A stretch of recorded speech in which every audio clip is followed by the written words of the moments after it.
আমি কিন্তু নিরামিষ খাই, ওই কোকিলা নিরামিষ তো। পিসিমা, আপনি একদম চিন্তা করবেন না, আপনার জন্য আমি নিরামিষ রান্না করে দেবো, কেমন? আর ওসব কোকিলা টোকিলা আপনাকে খেতে হবে না, আমি শরবত করে দিচ্ছি আপনাকে। হ্যাঁ, আনছি। মা চলো।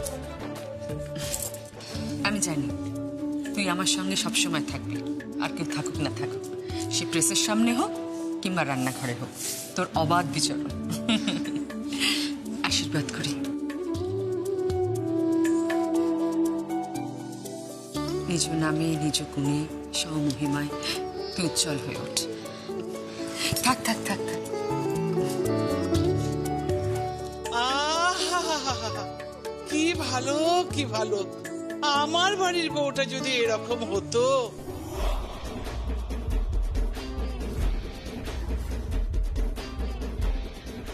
দেখাচ্ছি আমি, বউ যদি এমন হতো, তাই না? বাড়িতে চলো তুমি, তারপরে আমিও তোমায় টোটকা দিচ্ছি।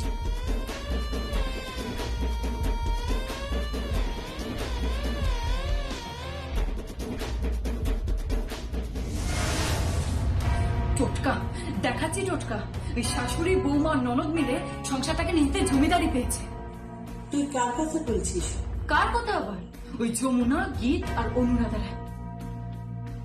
এরপরে গা জ্বলে যায় জানো, আমাকে পার্টিতে যেতে দেয়নি। আমি পার্টির জন্য পুরো রেডি ছিলাম। ওই যমুনার এত বড় সাহস, ও কেকের ক্রিম আমার সারা মুখে মাখিয়ে দিয়েছে, বুঝতে পারছো তুমি? আমার উপর যাতাভাবে র্যাকিং করেছে। ওই যমুনা ভাবছে এক মাসে শীত চলে যাবে। না, তা তো হয় না, আমারও সময় আসবে। ওই যমুনাকে আমি যদি ঠিকভাবে শায়েস্তা না করতে পারি, তাহলে ওর একদিন কি আমার একদিন। আসলে ও তো এখনো সত্যিটাই জানে না। যেদিন আসল সত্যিটা জানতে পারবে, সেদিনও সত্যি। কি সত্যি আছে? তুমি কোন সত্যি কথা বলছো? কি হলো আজ তুমি চুপ করে আছো কেন? বলো, তুমি কোন সত্যি কথা বলছো? তোর কোনো কথার কৈফিয়ত দিতে আমি বাধ্য নই যমুনা। আর হ্যাঁ, এটা আমার বেডরুম, এখানে আসতে গেলে পারমিশন নিয়ে নক করে আসতে হয়। সেটুকু ভদ্রতা বোধহয় তোর নেই। হ্যাঁ আমি জানি যে এটা তোমার বেডরুম, কিন্তু সত্যিটা কি আছে? বললাম তো, তোর কোনো কথার কৈফিয়ত দিতে আমি বাধ্য নই। তো এখান থেকে যা, এখন যা। আচ্ছা শোন, ঝগড়া করছো? হ্যাঁ মা। আরে মা, তুমি এসব জানো না ঢাকি দেবে। দুটো পয়সা দেখে আঙুল ফুলে কলা গাছ হয়ে গেছে। আর যা, ভদ্রভাবে কথা বলো তুমি। তুমি কিন্তু মাত্রা ছাড়িয়ে যাচ্ছ, ভদ্রভাবে কথা বলো। কি মাত্রা? এখনো মাত্রা ছাড়ানো দেখেছিস নাকি যমুনা তুই? কিছুই দেখিস নি। সবে তো আমি এই সংসারে ঢুকেছি। ওই অনুরাধা রায়ের কাছ থেকে আমি যদি এই গোটা সংসারের চাবি কেড়ে না নিতে পারি, তাহলে আমার নামও আর্চা নয়। আর যা, আমি চাইলেই তোমাকে বাড়ি থেকে বের করে দিতে পারি। তোমার সঙ্গে রকি দেখো এই বাড়ি থেকে বের করে দিতে পারি আমি, কিন্তু তা আমি করিনি, তা আমি করছিও না। কারণ সেটা করতে আমার রুচিতে বাধে। আমি সবসময় চেয়েছি সবাই মিলে একসঙ্গে থাকতে। আমি একটা একান্নবর্তী পরিবার করতে চেয়েছি, আর সেটাই আমার শাশুড়ি মায়ের স্বপ্ন, আর সেই স্বপ্ন আমি সত্যি করতে চেয়েছি। আর তাই চেয়েছি বলেই আজও বড় বেশি এত অন্যায় করার পর ওই বাড়িতে রয়েছে। আর তুমিও এত কিছু বলার পর, এত অন্যায় করার পরেও এই বাড়িতে রয়েছে আর্চা। আমার শাশুড়ি মা আমাকে শিখিয়েছে মিলেমিশে থাকতে, আর তাই তুমি রয়েছ। কিন্তু একটা কথা কান খুলে শুনে রাখো, তোমাকে আমি শেষবারের মতো বলছি, ভবিষ্যতে আর কোনোদিন এভাবে কথা বললে, এরকম আচরণ করলে, আমি তোমার ব্যাপারে সবকিছু আমার শ্বশুরমশাইকে বলতে বাধ্য হব।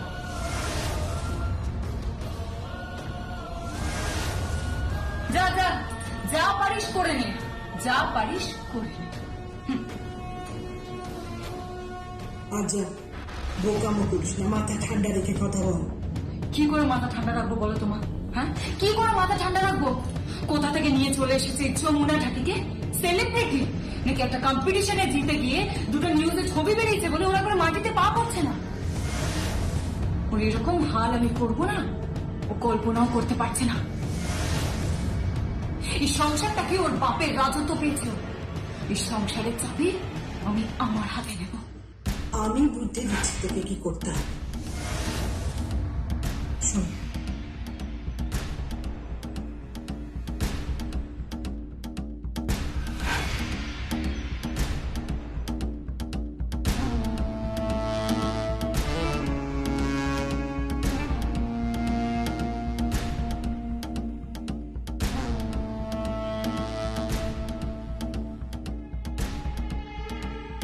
থ্যাংক ইউ মা, থ্যাংক ইউ সো মাচ।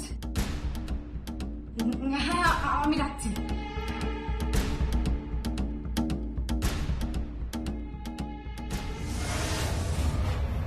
দেখ যমুনা, এবার কেমন লাগে।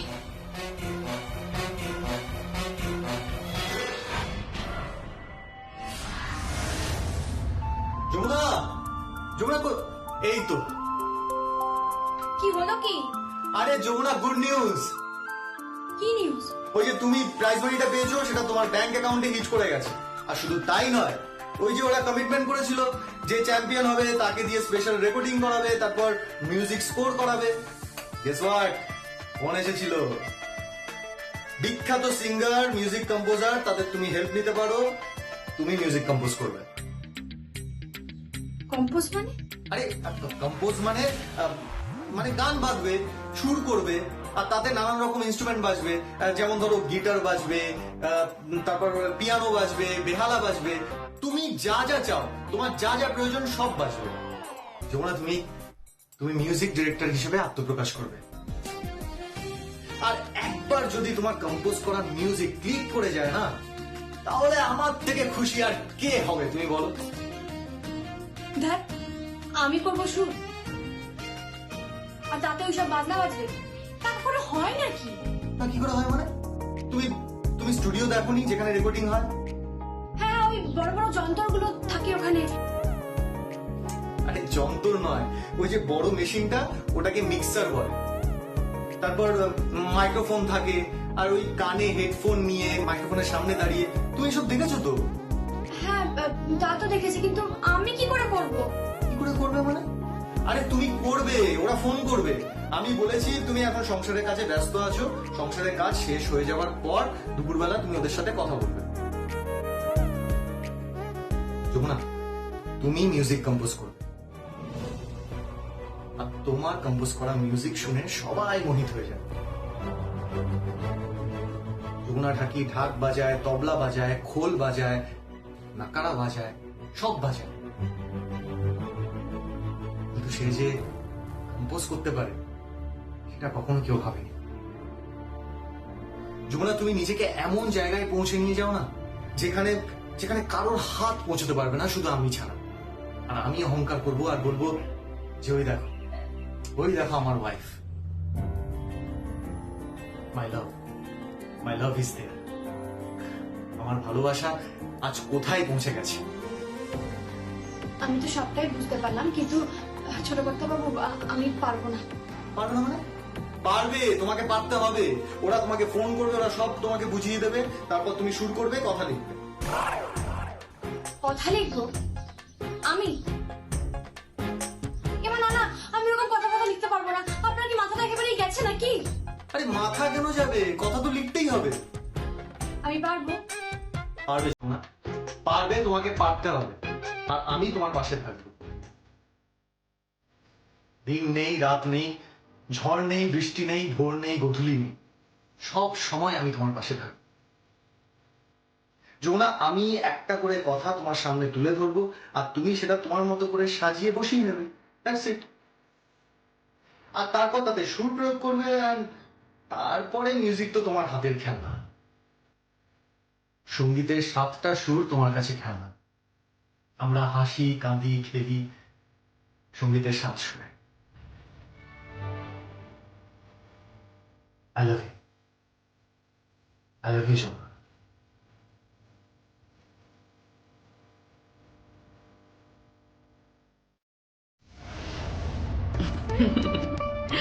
নিজের বৌমা বলে বলছি না, তবে সত্যিই গর্ব হয় জানো তো। সত্যি এত ভালো না মেয়েটা। হ্যাঁ, ঝগড়া দূর, আমাদের মধ্যে কখনো ঝগড়া হয় না। ও কোনোদিন আমার মুখে মুখে তর্ক করে না। না গো, কাজে কমে পুজো আচ্ছায় কোনো তুলনা হয় না ওর। আর ওর বাজনা তো জানো, পেপারে তো দেখেছো নিশ্চয়ই। প্রশংসায় একেবারে 6 লাখ ছবি বেরিয়েছে। হ্যাঁ, দেখেছো তো নিশ্চয়ই। খুব ভালো মেয়ে জানো তো। আমার একটা খুব আনন্দ হচ্ছে, তোমরা তো সবই জানো আমি অত ভালো নাচতাম, কিন্তু বিয়ের পর তো সবই ছেড়ে দিতে হলো।